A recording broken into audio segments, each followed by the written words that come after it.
December 1944. The Third Reich is dying. From the east, Soviet armies surge forward like a crimson tide, consuming what remains of Hitler's dreams of Lebensraum. From the south, Allied forces grind through Italian mountains, village by village, corpse by corpse, and from the west, from the beaches where American blood stained Norman sand just 6 months ago, the armies of liberation press against Germany's borders. Stand in Luxembourg City on December 15, 1944, as twilight bleeds into a winter night, and you might believe the war is all but won. Allied commanders certainly do. Supreme Commander General Dwight Eisenhower's headquarters buzzes with plans for the spring offensive that will deliver the final blow to Nazi Germany. British Field Marshal Bernard Montgomery plots his thrust across the Rhine. General Omar Bradley's 12th Army Group prepares to breach the Siegfried Line.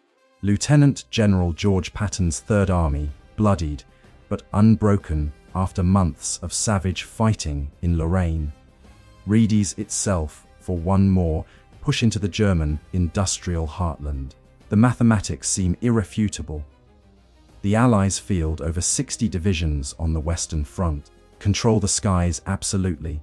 German aircraft are hunted to extinction by swarms of P-47 Thunderbolts and P-51 Mustangs. Allied logistics, vast machine of supply that stretches from American factories across the Atlantic to the front lines, delivers ammunition, fuel, food, replacements in quantities the Wehrmacht can only dream of. Allied intelligence estimates German strength at perhaps 50 divisions, many of them under strength, poorly equipped. Tents filled with teenagers and old men scraped from the bottom of the Reich's manpower barrel. The Ardennes Forest, that 85-mile stretch of densely wooded hills straddling the border between Belgium, Luxembourg, and Germany, is considered a quiet sector. The Ghost Front, they call it, a place to rest battered divisions or blood-green ones. 4 American divisions hold a line that should require 8. The 106th Infantry Division, fresh from the United States, has been in combat for exactly 5 days. The 28th Infantry Division, shattered in the meat grinder of the WWII Forest, has come here to lick its wounds. The 4th Infantry Division, exhausted from the bloody capture of the Siegfried Line, desperately needs rest. Scattered throughout the sector are smaller units, armored detachments, artillery battalions, engineer companies, holding positions in villages with names like Clervaux, Marnach, and Hosingen. None of them know that across the border, in the forests and villages of the German Eifel region, 250,000 German soldiers are gathering in absolute silence. The deception is masterful. German forces move only at night. Radio silence is total. Luftwaffe planes strafe their own positions to disguise the build-up. Artillery fires normal harassment missions to mask the sound of tanks moving into position.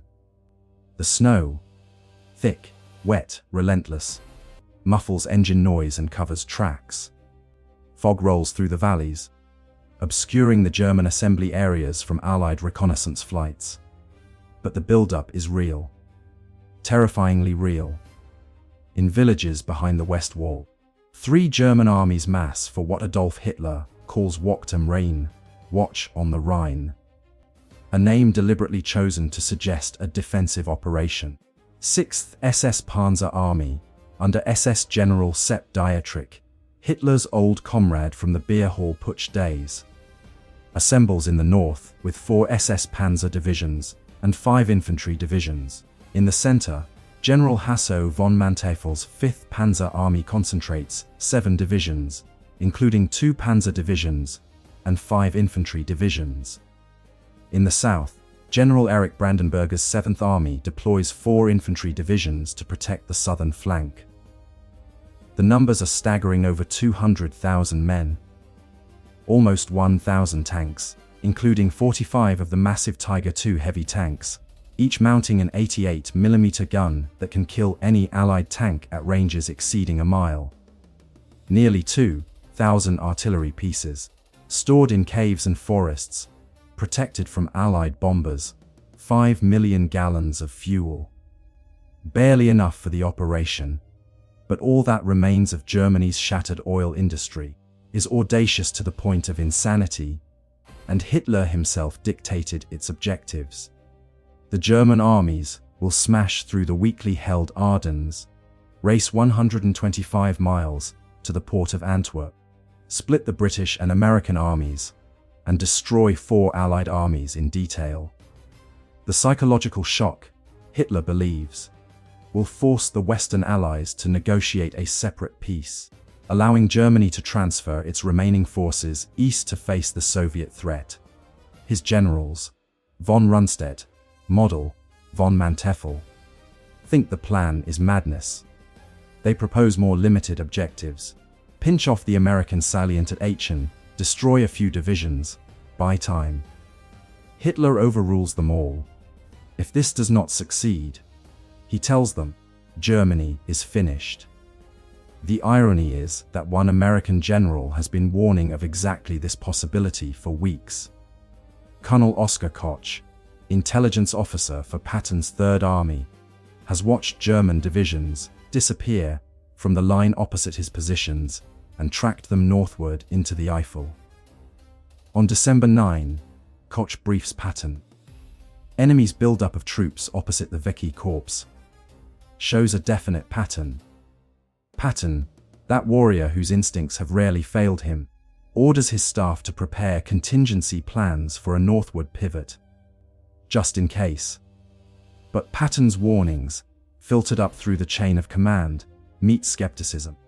Ultra intercepts, those precious decoded German radio messages that have given the Allies such an advantage, reveal nothing of the coming storm.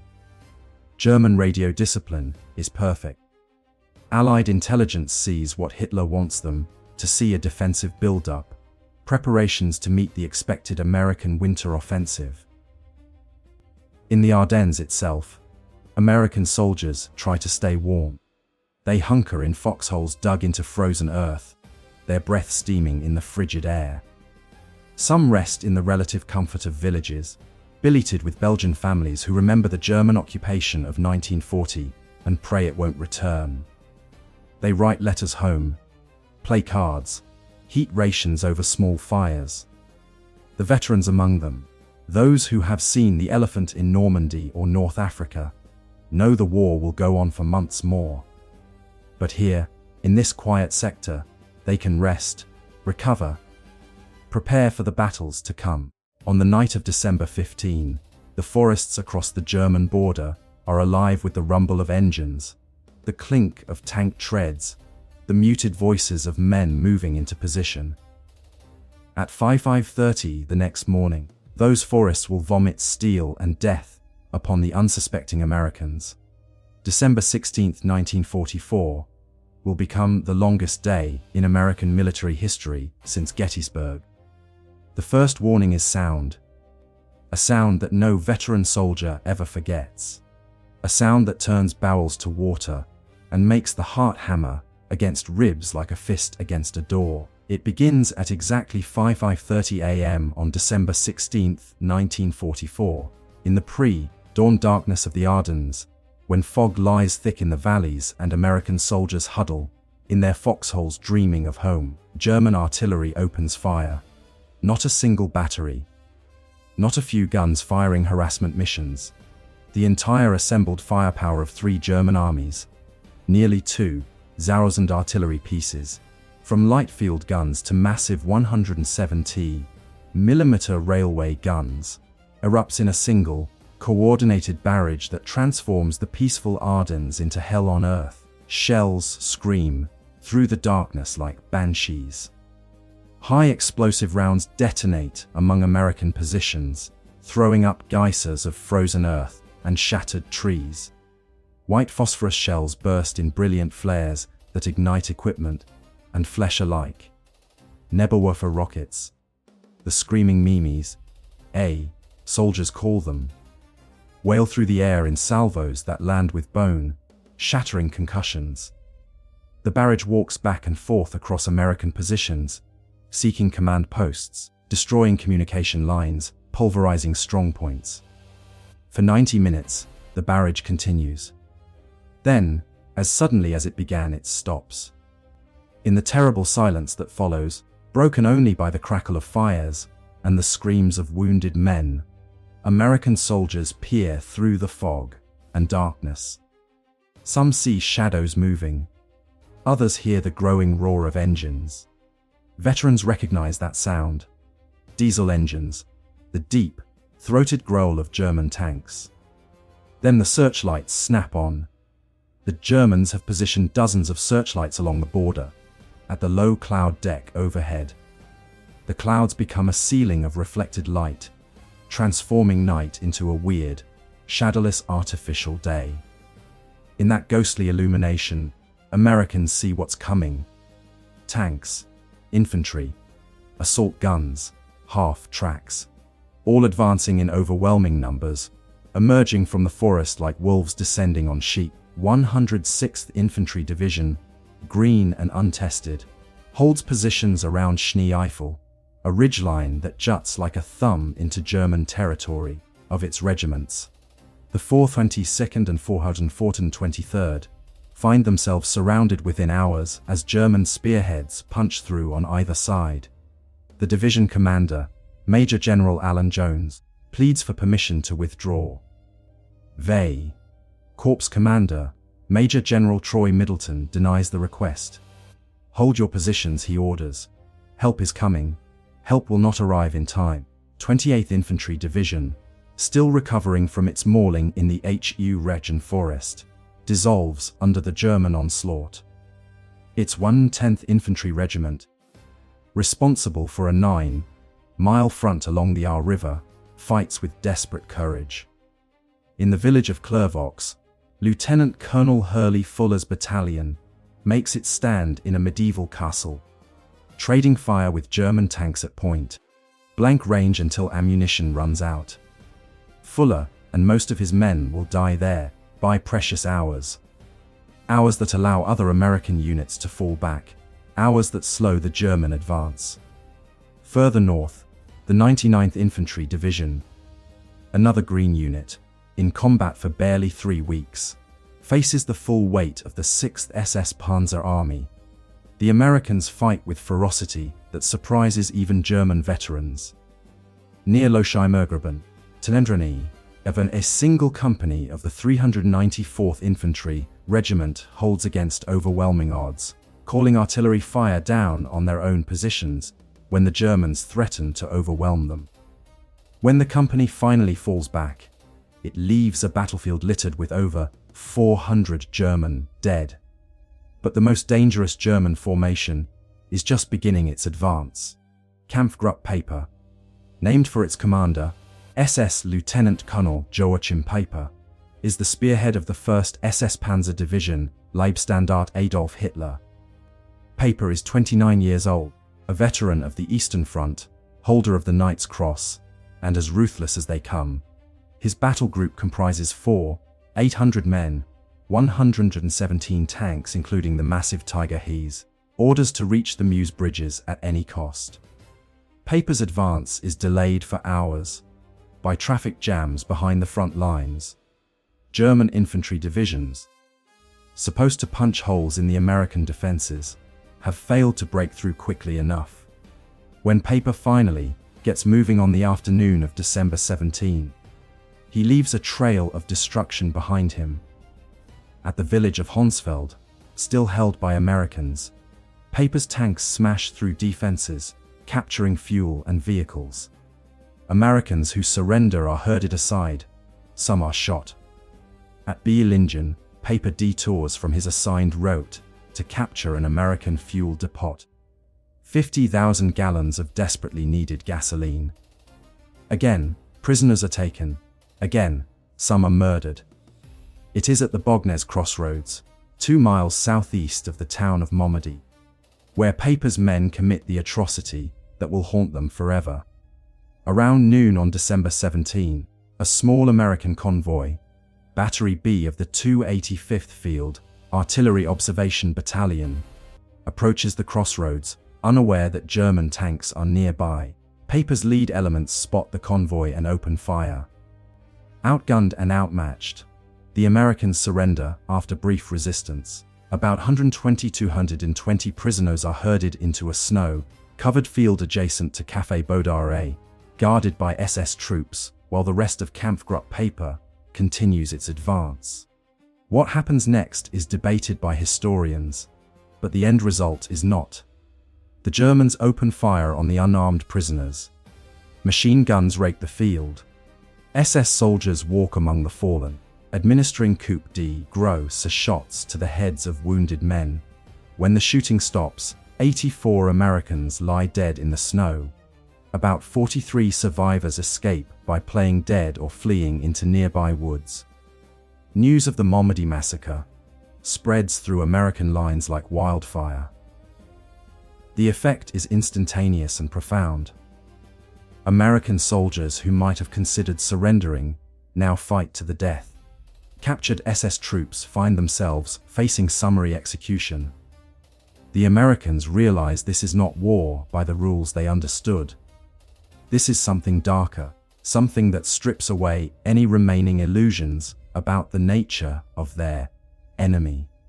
Peiper pushes on, his column snaking westward along narrow Belgian roads, ill-suited for tank traffic. These roads are not for tanks, he complains to his superiors, but for bicycles. But he has no choice. The plan demands speed above all else.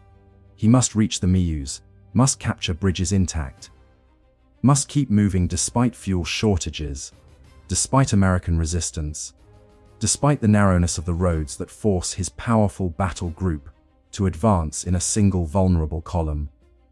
Behind Peiper, the rest of the German offensive grinds forward. In the north, the 6th SS Panzer Army makes disappointing progress. American defenders at Elsenborn Ridge, reinforced by elements of the 1st and 2nd Infantry Divisions, create an impenetrable wall of artillery fire. German infantry attacks crumble under precisely directed salvos from 155mm guns.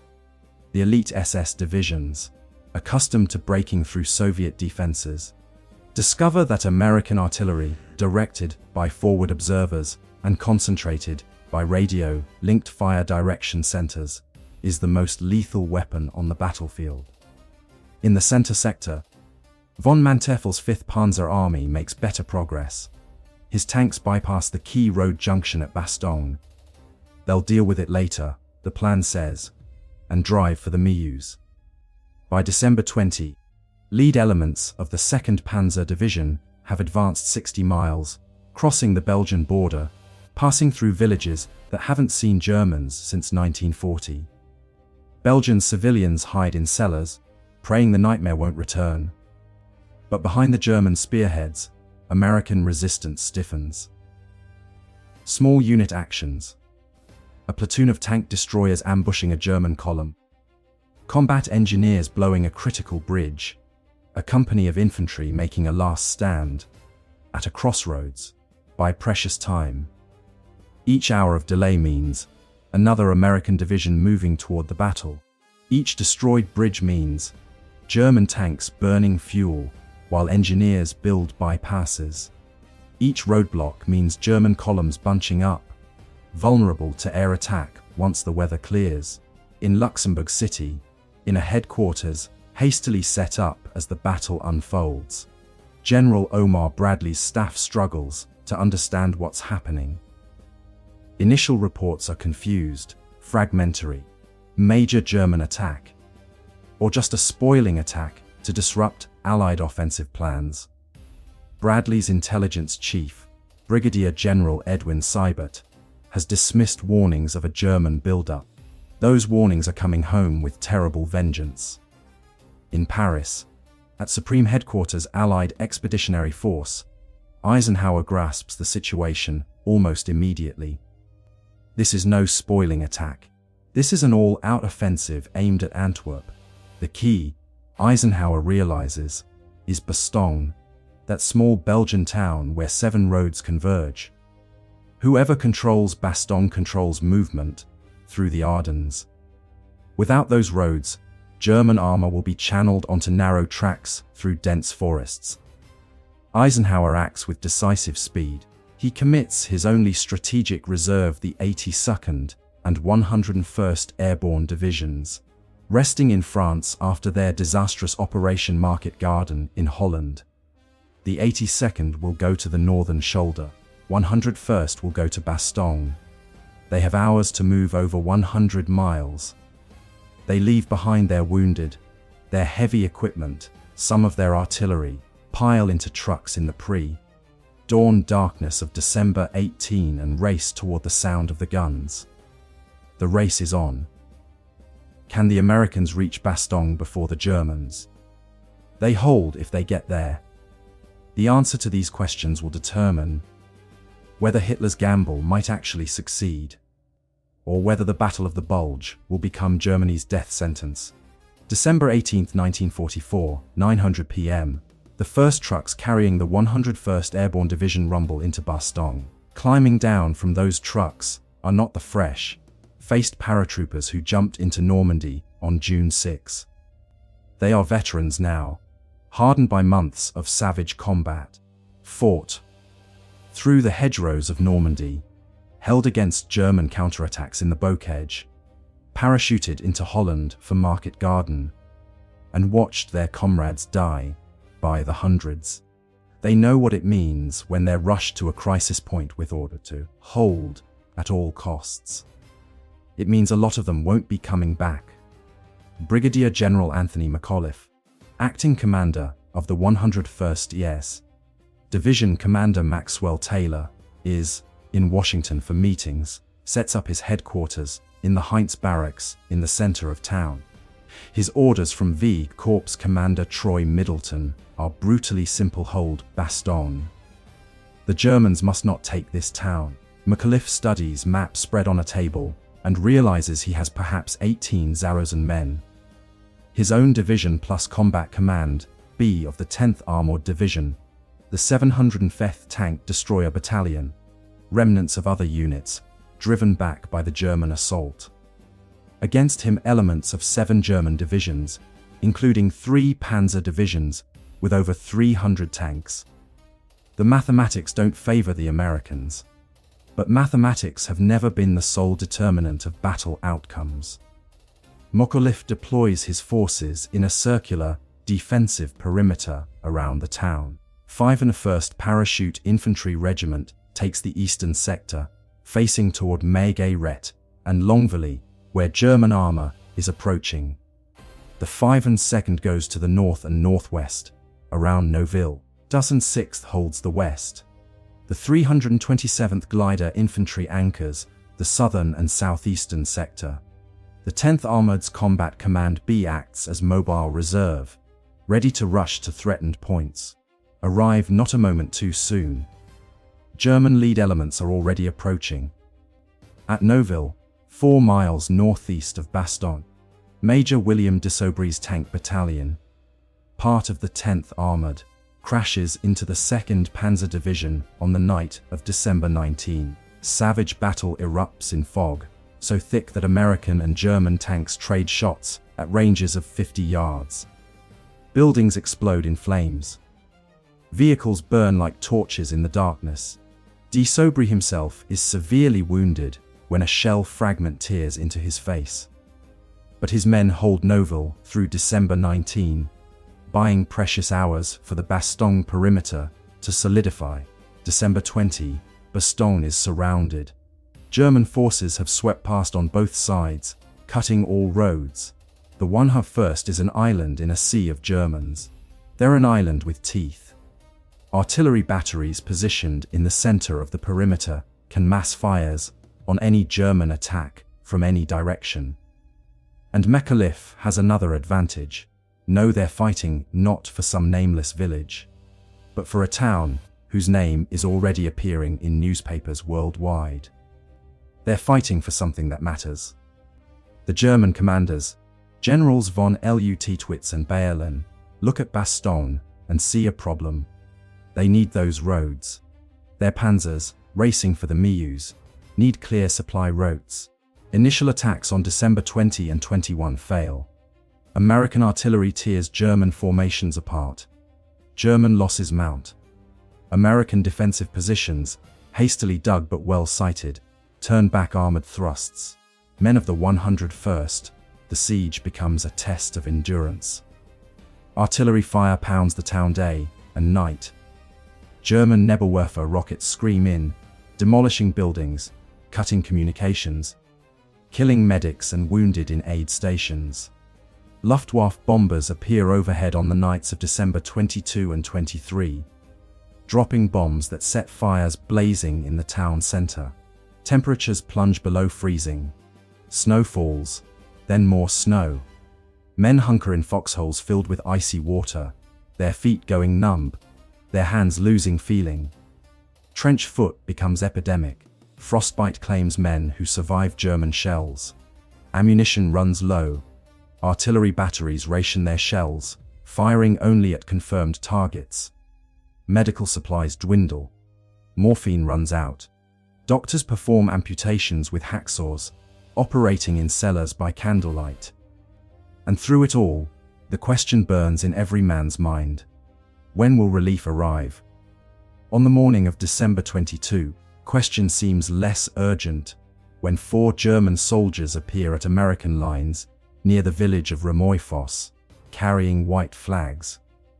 They bring an ultimatum on 2 sheets of paper, one in English, one in German, from the commander of the German 47th Panzer Corps. The ultimatum is formal, almost courtly in its language. To the USA, commander of the encircled town of Bastogne, the fortune of war is changing. This time the USA forces in and near Bastogne have been encircled by strong German armored units. Is only one possibility to save the encircled USA. Troops from total annihilation is the honorable surrender of the encircled town. The German officers delivering the ultimatum are blindfolded and brought to McAuliffe's headquarters. Someone wakes the general from a nap to inform him that the Germans want to discuss surrender. McAuliffe's first words, still half asleep: "Ow, nuts." His staff officers discuss how to respond formally to the German ultimatum. What words properly convey American defiance without descending into vulgarity? Someone suggests that McAuliffe's initial response was hard to beat. Laughter fills the room, the kind of laughter that men produce when they're staring death in the face and refuse to blink. McAuliffe writes a single word on a piece of paper: Ness. He passes it to his operations officer, Colonel Harper, who carries it back to the German officers.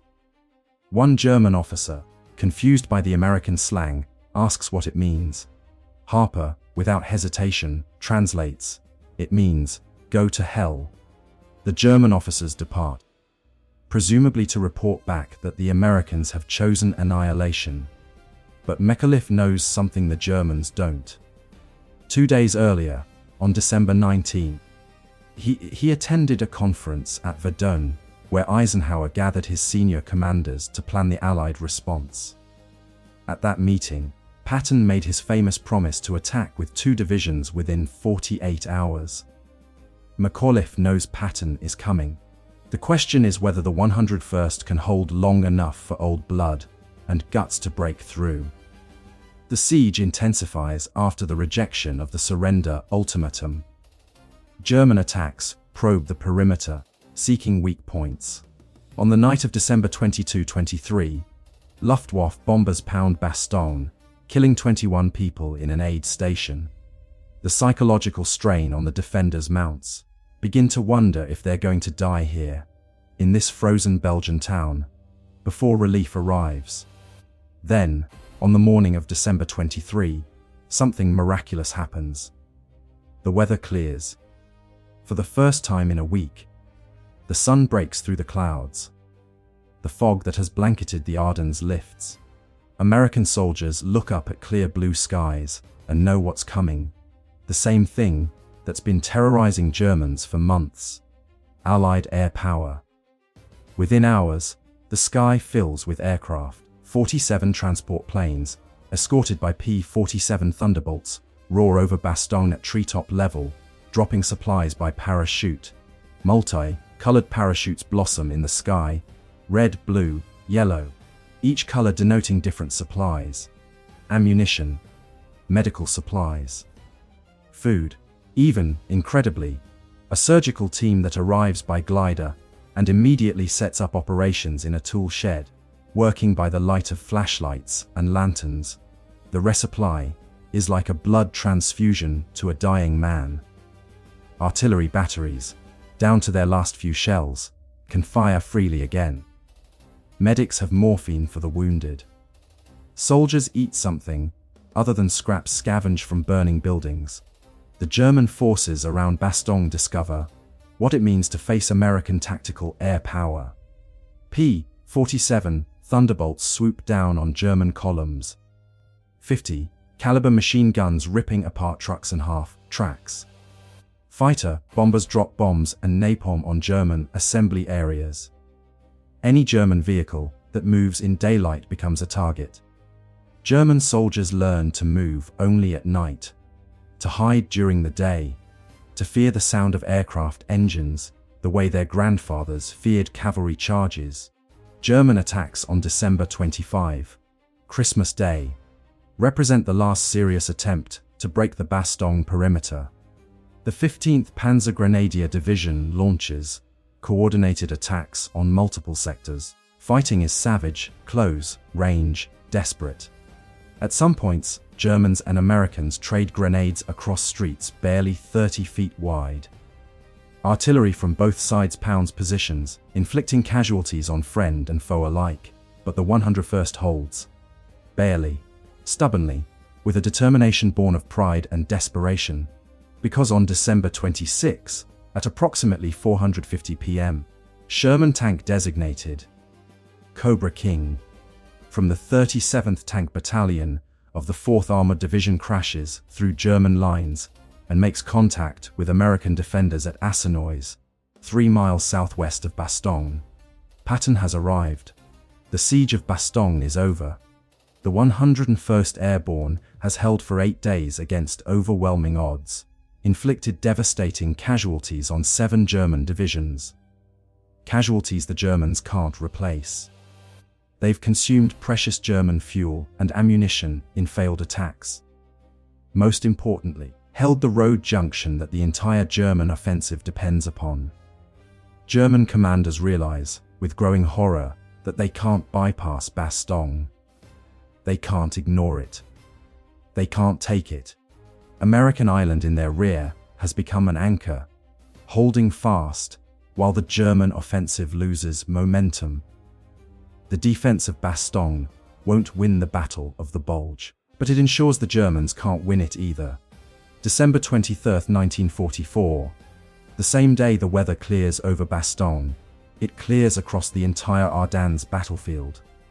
German soldiers, accustomed to moving in fog and darkness, suddenly find themselves exposed under brilliant winter skies.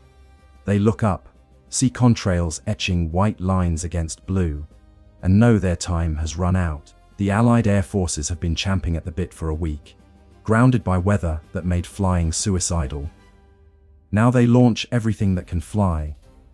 B-17 and B-24 heavy bombers, typically reserved for strategic targets deep in Germany, are diverted to tactical strikes against German rail yards, bridges, and supply dumps. B-26 of Marauders, the medium bombers, plaster German troop concentrations, and the fighters, P-47 Thunderbolts, P-51 Mustangs, British Typhoons and Tempests, hunt German columns with savage efficiency. From December 23 through December 27, Allied air forces fly over 34,000 sorties. They drop nearly 35,000 tons of bombs. They destroy hundreds of German trucks, tanks, and guns. More critically, demolish the rail infrastructure behind the German lines, severing the tenuous supply lines that keep the offensive moving. German Generalfeldmarschall Walter Model, commanding Army Group B, watches his offensive hemorrhage strength, and knows the dream is dying. His panzer divisions, which crossed the border with enough fuel for perhaps 90 miles of movement, have been forced to advance on captured American gasoline. When they fail to capture fuel dumps, they stall. The 2nd Panzer Division, furthest west in the German advance, reaches Celles, just 5 miles from the Meuse, on Christmas Eve. There, out of fuel, out of ammunition, harassed by Allied aircraft and American armor, it is destroyed. British and American tanks arrive on December 26 and methodically eliminate the German spearhead. Not destroyed, eliminated. Few survivors make it back to German lines. Kampfgruppe Peiper, elite SS battle group that murdered prisoners at Malmedy, finds itself trapped in the Belgian village of WWII. American forces, elements of the 82nd Airborne, the 30th Infantry Division, Armored Division, converge from multiple directions. Peiper's radio pleas for relief go unanswered. His fuel is gone. His ammunition is critically low. American artillery pounds Le Glaise into rubble.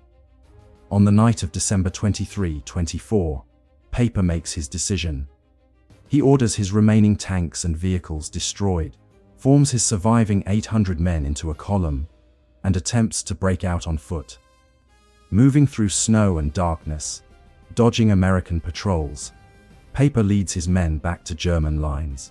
They leave behind 117 tanks, including dozens of the precious Tiger IIs, hundreds of vehicles, and all their heavy equipment. The most feared German battle group on the Western Front has been reduced to a band of cold, hungry men staggering through frozen forests.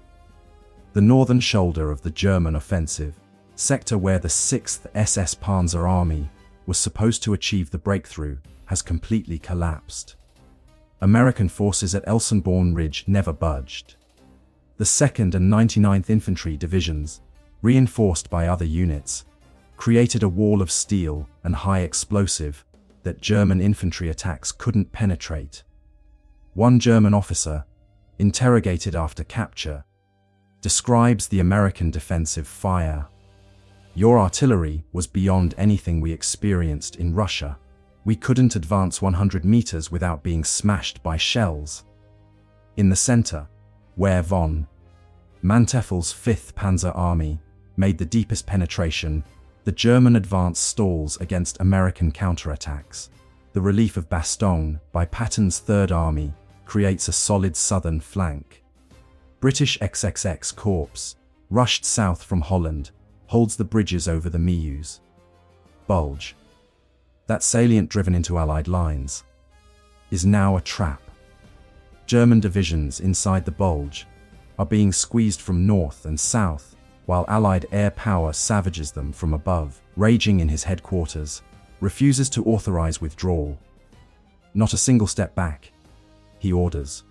His generals, von Rundstedt, Model, von Manteuffel, know the offensive has failed, but are forbidden to say so. Fresh German divisions, desperately needed on the Eastern Front, where the Soviets are preparing their own winter offensive, are fed into the Ardennes meat grinder and consumed. The human cost of the battle defies comprehension.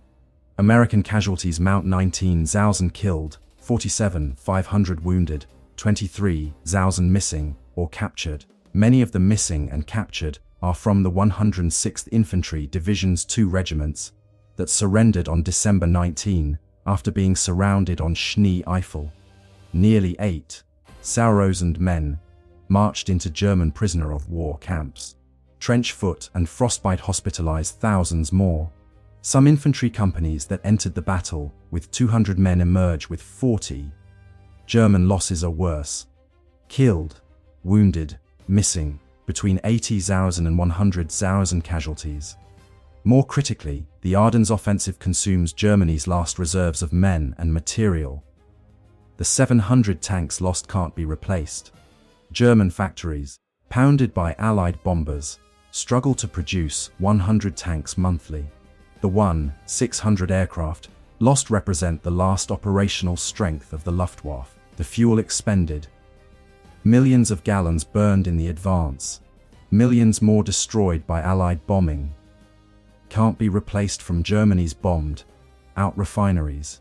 Belgian and Luxembourgish civilians pay a terrible price. At least 3,000 civilians die in the fighting, caught between German advance and Allied defense. Germans execute civilians suspected of aiding Americans. American artillery, desperate to break German attacks, levels villages. The beautiful Ardennes, that forest of legend and fairy tale, becomes a landscape of burned towns, shattered trees, and snow stained with blood.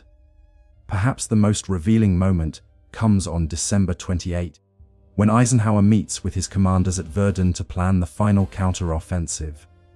Montgomery, commanding Allied forces on the northern flank, argues for a cautious, methodical approach.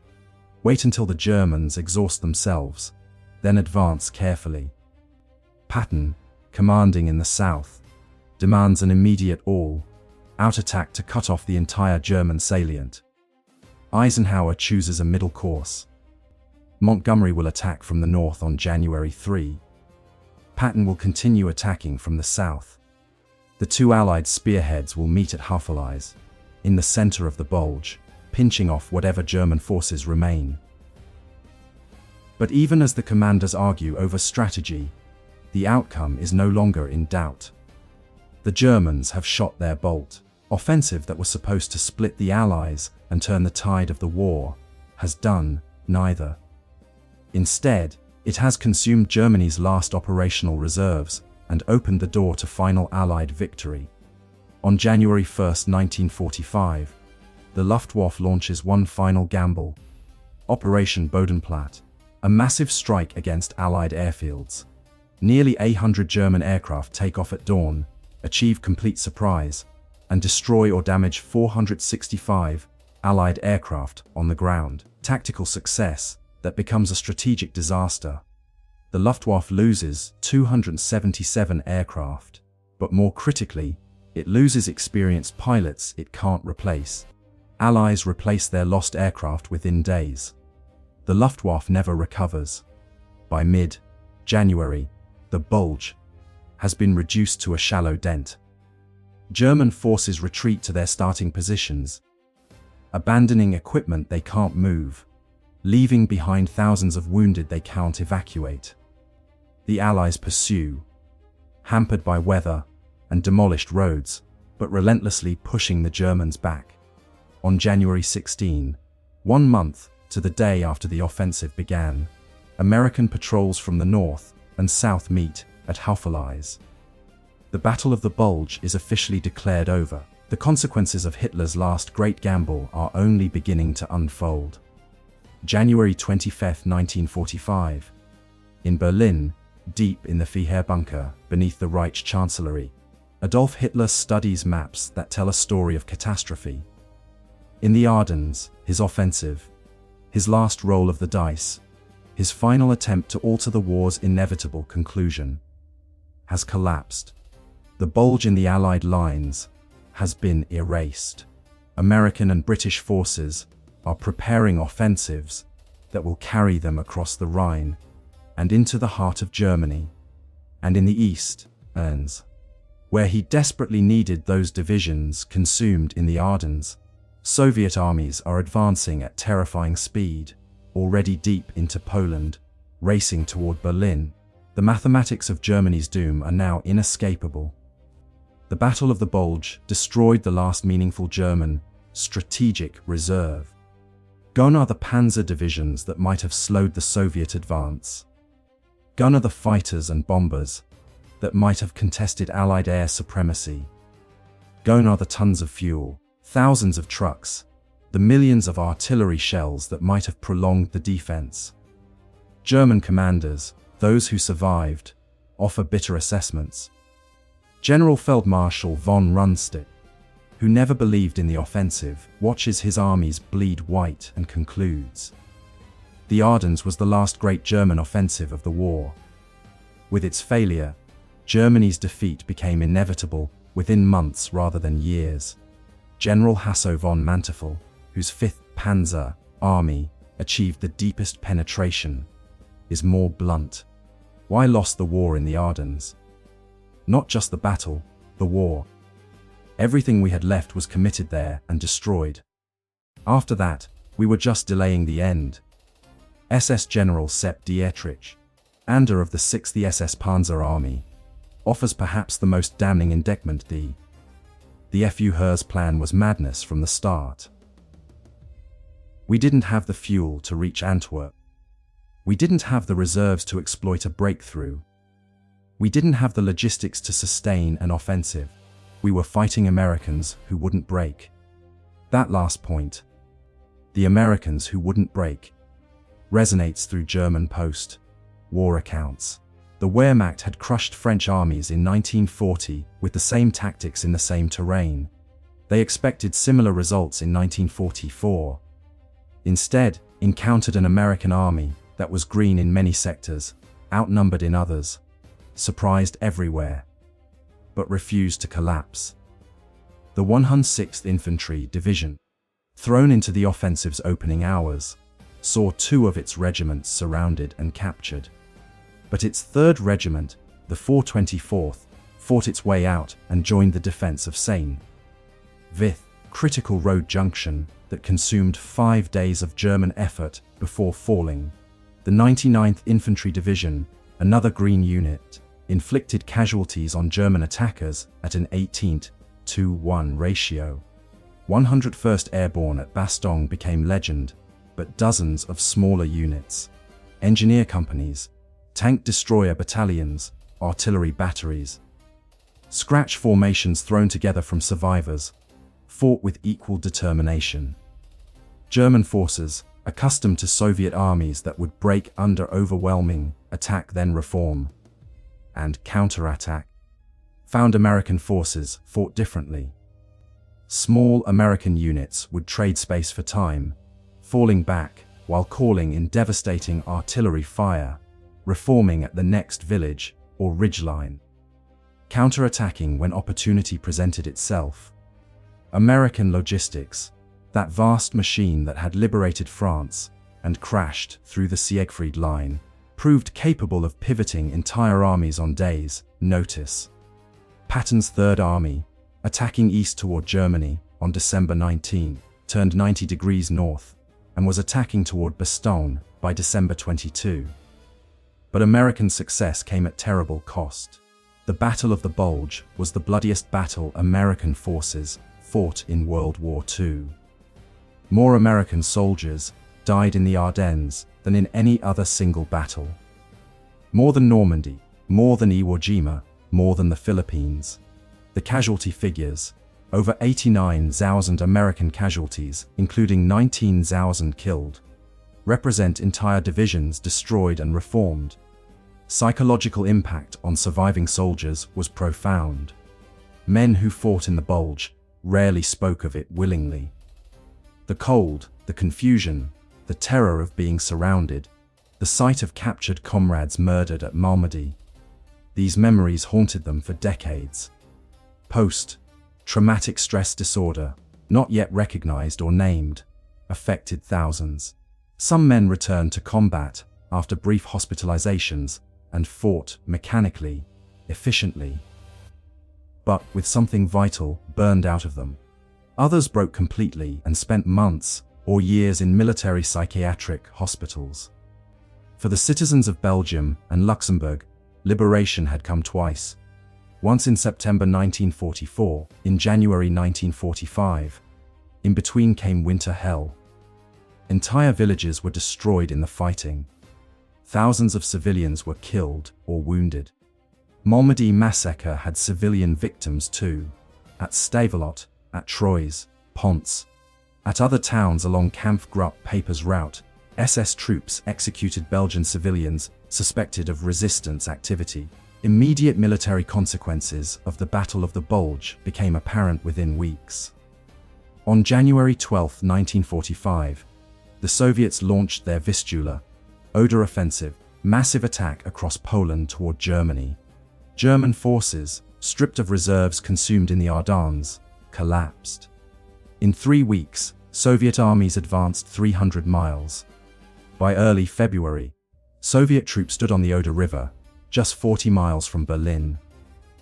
In the west, the Allies regrouped and prepared their final offensives. Montgomery's 21st Army Group would attack north of the Ruhr. Bradley's 12th Army Group would drive through central Germany. Devers' 6th Army Group would attack from the south. Everywhere, the story was the same: German forces, outnumbered, outgunned, supplied, could only delay, not stop, the Allied advance. The Ardennes Offensive had promised to split the Allies, politically and militarily. Instead, it unified them. Crisis forced better coordination between American and British forces. Eisenhower's decision to place American forces under Montgomery's command during the battle's confused opening days, a decision that infuriated some American generals, demonstrated that the alliance could overcome national rivalries when survival demanded it. For Germany, the political consequences were equally profound.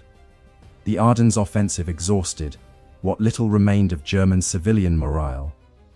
German cities, pounded by Allied bombers, populations hungry and cold, had been told that the winter offensive would turn the tide. When it failed, when it became clear that all those lives and resources had been expended for nothing, something broke in the German psyche. Surrender, once unthinkable, became thinkable. Desertion rates in Wehrmacht units climbed. Hitler's authority, once absolute, eroded as his remaining generals realized the Feuer had led them to catastrophe. The Malmedy Massacre and other atrocities committed during the battle had lasting legal consequences. In 1946, the Dachau war crimes trials, 73 SSS officers and men were tried for the murders of American prisoners and Belgian civilians. The trial was controversial. Allegations of coerced confessions, inadequate defense, improper procedures. Nevertheless, 43 defendants received death sentences, though none were ultimately executed. The principal commander, Joachim Peiper, was years in prison before his release in 1956. He was murdered, likely by former resistance fighters, in 1976. For historians, the Battle of the Bulge offers lessons that resonate decades later. Demonstrates the limits of tactical surprise when strategic conditions favor the defender. It shows the importance of junior leadership and small, unit initiative. Countless American sergeants and lieutenants, faced with situations far beyond their training or experience, made decisions that collectively defeated the German offensive. It proves that air power, when combined with ground forces, can be decisive. It validates the adage that amateurs study tactics, while professionals study logistics.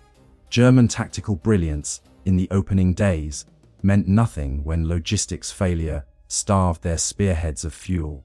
Also demonstrates the crucial importance of intelligence and the dangers of ignoring warning signs. American intelligence agencies had indicators of German buildup, but dismissed them. Senior commanders assured themselves that the Germans lacked the capacity for major offensive action. They were wrong, and thousands of men paid for that error with their lives. In the decades after World War II, the Battle of the Bulge entered American popular culture in ways few other military engagements did.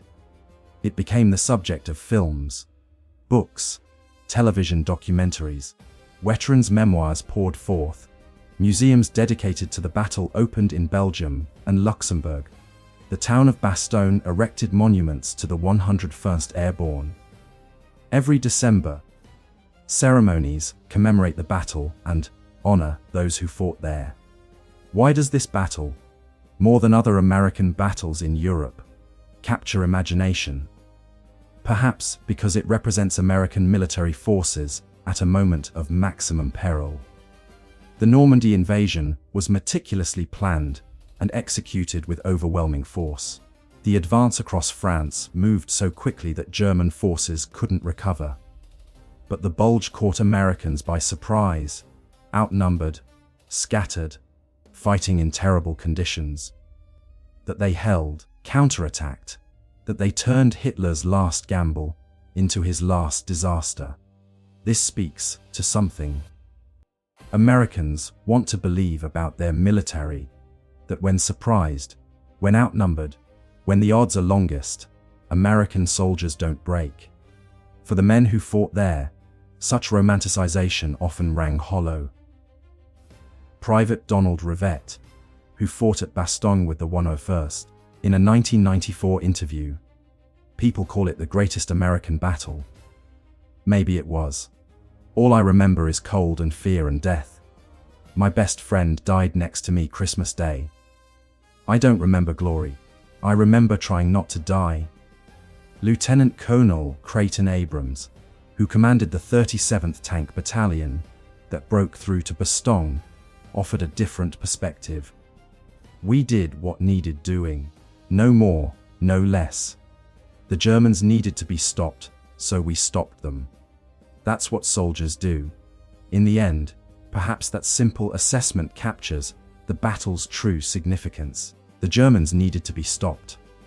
American soldiers, some veteran, some green, all cold and scared, stopped them. They bought time for reinforcements to arrive, held critical ground when holding seemed impossible. They counterattacked when they should have been too exhausted to move. They turned Hitler's last offensive into Germany's last gasp.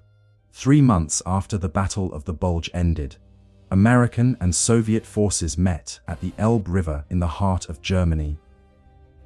2 weeks later, Hitler committed suicide in his Berlin bunker. A week after that, Germany surrendered unconditionally. The Third Reich, which Hitler promised would last 1,000 years, ended after 12. The war in Europe was over. Battle of the Bulge didn't win World War II. No single battle did. But it ensured that Germany couldn't unlose it. Those frozen, terrified, determined American soldiers in the Ardennes in December 1944 and January 1945 made Hitler's defeat inevitable, and made it come sooner rather than later. For that, deserved to be remembered not as Hollywood heroes or propaganda symbols, but as what they were: ordinary men who did extraordinary things when history demanded it of them. Names are carved in stone at the Luxembourg American Cemetery and Memorial, where 5076 American war dead are buried. More American dead from the Battle of the Bulge lie in the Henry Chapelle American Cemetery in Belgium, in the Ardennes American Cemetery at WWII. In American cemeteries across Europe, thousands more came home to be buried in their hometowns, in the soil they fought to preserve. They were farm boys from Iowa, factory workers from Detroit, college students from New York, shopkeepers from Texas. They were black soldiers from the 969th Artillery Battalion who fought beside white soldiers at Bastogne, breaking barriers that would take another generation to fully overcome. Were medics who exposed themselves to enemy fire to save wounded men. They were engineers who held defensive positions, despite having minimal infantry training. Were cooks and clerks pressed into service as riflemen when the shooting started. They were, in short, America, diverse, imperfect, untested in many cases, thrown into the crucible of modern war against an enemy fighting for its survival. And they prevailed. Not easily. Not without terrible cost. But they prevailed. On a cold December morning in 1944, Hitler bet everything on one last offensive. He bet that Allied unity would fracture under pressure. He bet that American soldiers would break and run, that speed and surprise could overcome logistics and firepower. He bet wrong on every count. American soldiers who stopped Hitler's last offensive in the frozen forests of the Ardennes gave the world a gift. They shortened the war. Every week the war continued, meant thousands more dead in concentration camps, thousands more killed in combat, thousands more cities bombed to rubble, who fought in the Bulge. Those who survived and those who didn't. Compressed months of war into weeks, spared countless lives, and ensured that when victory came, it came sooner, is their legacy. Not Hollywood heroics or dramatic speeches, but the simple, profound fact that when they were needed most, they stood and fought. They held the line when the line needed holding, counterattacked when counterattack seemed impossible. They turned the tide when the tide needed turning. In the end, isn't that what we ask of our soldiers? To stand when standing is hard, when fighting seems hopeless. To hold when holding means they might not go home. The men of the Battle of the Bulge did all that. They deserve to be remembered not as caricatures or movie characters, but as what they truly were, human beings who faced inhuman conditions and found within themselves the strength to endure and to win. If this story moved you, if it made you remember the names time tried to erase, subscribe and help us keep their legacy alive. These men saved the world from darkness. The least we can do is remember them. They were cold, they were scared, they were outnumbered, and they won.